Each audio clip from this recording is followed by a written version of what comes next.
رات جوں جوں گہری ہو رہی تھی، وہاں کی رونق میں اضافہ ہوتا جا رہا تھا۔ گلی میں اتنا شور شرابہ تھا کہ کانوں پڑی آواز سنائی نہیں دے رہی تھی۔ جگہ جگہ ٹھیلے والے کھڑے تھے، کسی کے پاس گلاب کے گجرے ہار، جبکہ کسی کے پاس پان سپاری تھے۔ ہر ٹھیلے والا گلی کے آغاز پر نظر رکھے ہوئے تھا۔ جو شخص اس گلی میں داخل ہوتا، ٹھیلے والے اسے آوازیں دے کر متوجہ کرنے کی کوشش کرتے تاکہ وہ انہی کے پاس آئے۔ اس تنگ گلی میں جہاں ایک وقت میں مشکل سے 2 لوگ گزر سکتے تھے، اس وقت عجیب سما تھا۔ ہر مکان کا دروازہ کھلا تھا، جس کا مطلب ہر آنے والے کے لیے کھلی دعوت تھی۔ مکانوں کے کھلے اور ہوادار چوبارے آرائشی بتیوں سے روشن تھے۔ چوبارے اتنے بڑے کہ گلی پر چھت کا گمان ہوتا تھا۔ دونوں اطراف کے گھر چوباروں کے باعث اس طرح ملے تھے کہ بآسانی اشیاء کا تبادلہ ہو سکتا تھا۔ چوباروں پر کھڑی طرح لڑکیاں اپنے حسن کے جلوے دکھاتی، ہر آنے جانے والے کے لیے دعوت نظارہ تھی۔ وہاں سے گزرتے لوگ ایک نظر چوباروں پہ ڈال کر اندازہ لگا لیتے تھے کہ کہاں ان کو تسکین مل سکتی ہے۔ یہ لاہور تھا، زندہ دل لوگوں کا لاہور، محبت کی آبیاری کرنے والا، محبت میں جان دینے والوں کو خود میں چھپا لینے والا۔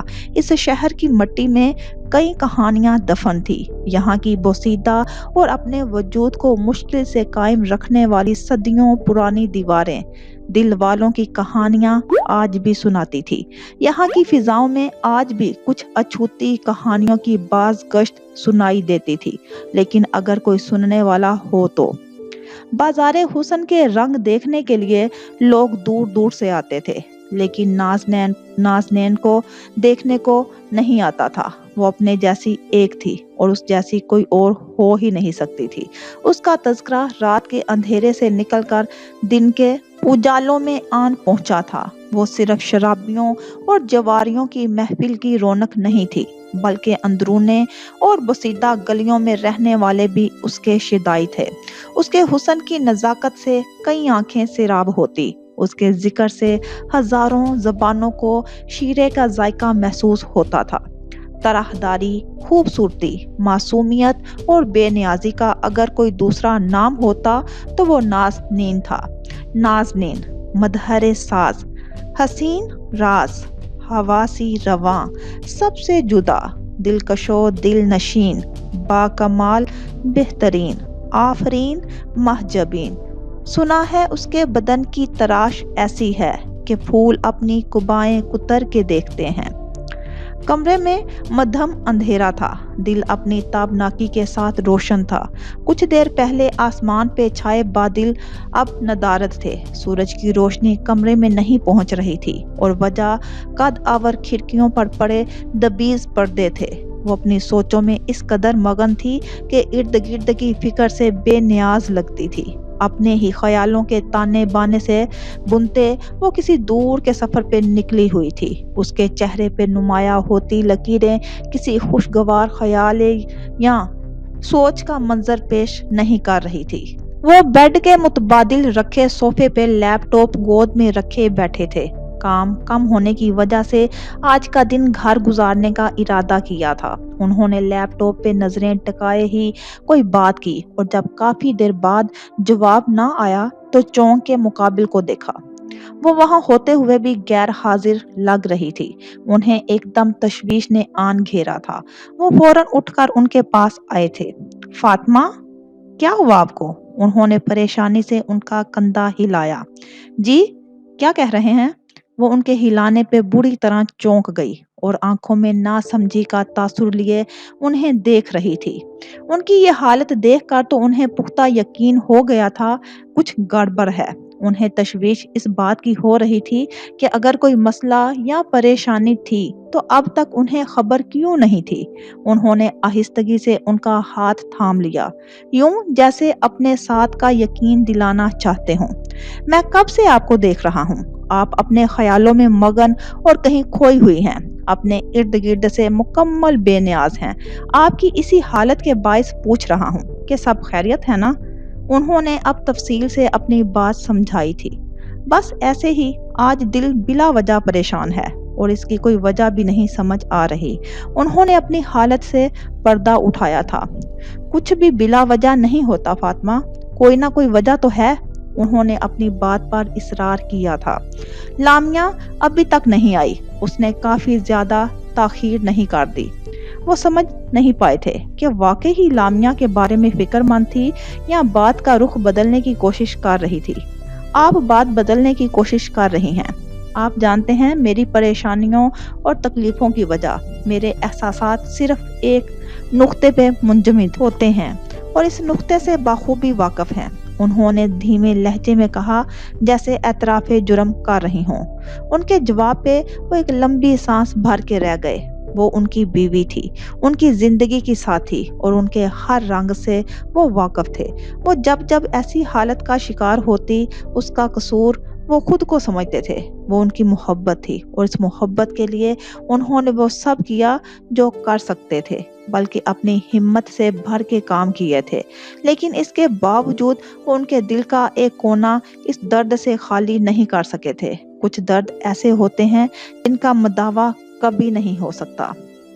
آپ پہلے مجھ سے ہر بات کا ذکر کرتی تھی، لیکن اب آپ بہت خاموش ہو گئی ہیں۔ آپ مجھے ایک پر اسرار زخم کتاب لگنے لگی ہیں، جس کا ہر ورق ایک راز رکھتا ہے، اور جتنا بھی پڑھ لوں کتاب ختم نہیں ہو سکتی۔ ان کے لہجے میں کئی ان کہے شکوے جھلک رہے تھے۔ آپ غور کریں تو اس کی وجہ بھی معلوم ہو جائے گی۔ وہ ان کے شکوے کا پس منظر بخوبی سمجھ رہی تھی۔ آپ کے کہنے کا مطلب ہے ہمارے درمیان جتنی بھی دوریاں ہیں، اس کی وجہ میں ہوں۔ یہ جو کچھ ہمارے درمیان ہو رہا ہے، اس حساب سے خود کو مبرہ سمجھتی ہیں۔ ایک وقت تھا آپ بنا کہے سب سمجھ جاتی تھی، اور اب میں لاکھ کہہ لوں آپ بے اعتنائی اختیار کیے رکھتی ہیں۔ آپ ان معاملات سے خود کو الگ نہیں کر سکتی۔ آپ جو الزام بھی مجھ پر لگائیں گی، اس کی ذمہ داری آپ پر بھی آئے گی۔ وہ ایک دم ان کے پاس سے اٹھ کھڑے ہوئے تھے۔ ان کی نگاہوں سے جھلکنے والی محبت اب شکووں کی تہ تلے دب گئی تھی۔ ان کا رویہ مقابل کو بری طرح توڑ گیا تھا۔ اب یہی تو ہوتا آ رہا تھا، بات سمجھنے کی بجائے ایک دوسرے پہ الزام دینا معمول بن گیا تھا۔ انہوں نے بہت کوشش کی تھی کہ ان کے درمیان در آنے والی اس نئی روش کو کسی طرح ترک کر دیا جائے، لیکن دن بدن یہ مشکل بڑھتی جا رہی تھی۔ یہ صورتحال انہیں اپنی تکلیف نہ دیتی اگر انہیں اس سب کا شکار لامیا ہوتی نظر نہ آتی۔ وہ ان دونوں کی جنگ میں بری طرح پس رہی تھی۔ ابراہیم، مجھے لگتا ہے ہم دونوں کے درمیان کہنے کے لیے کچھ رہ ہی نہیں گیا۔ انہوں نے بات ختم کرنا چاہی، لیکن یہ کوشش ناکام ہو گئی تھی۔ یہ آپ کا خیال ہے اور میں اس سے متفق نہیں ہوں۔ آپ یہ تسلیم کیوں نہیں کر لیتی کہ آپ آج تک ماضی کی بھول بھلیوں میں گم ہیں اور انہی پرانی یادوں کے ساتھ خوش ہیں؟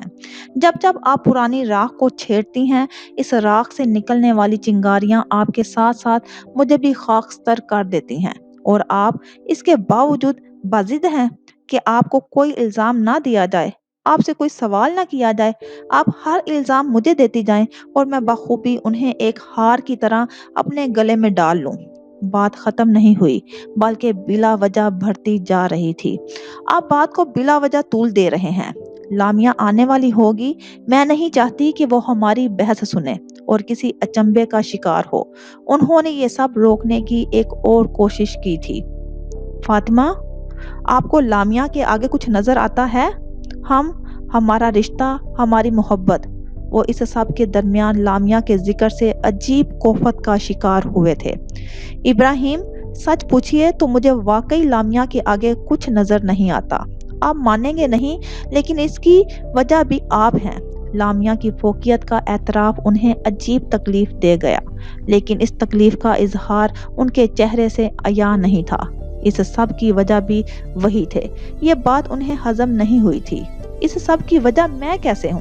یہ الزام نہیں اتنا بھاری لگا تھا کہ انہیں لہجے کی تلخی اب مفقود تھی۔ آپ جانتے ہیں کہ مسٹر اینڈ مسز وحید شاہ کی فیملی کے رویے اس کے ساتھ کتنے تلخ ہوتے ہیں، لیکن یہ صرف میں جانتی ہوں کہ یہ رویے وہ جھیل نہیں پا رہی۔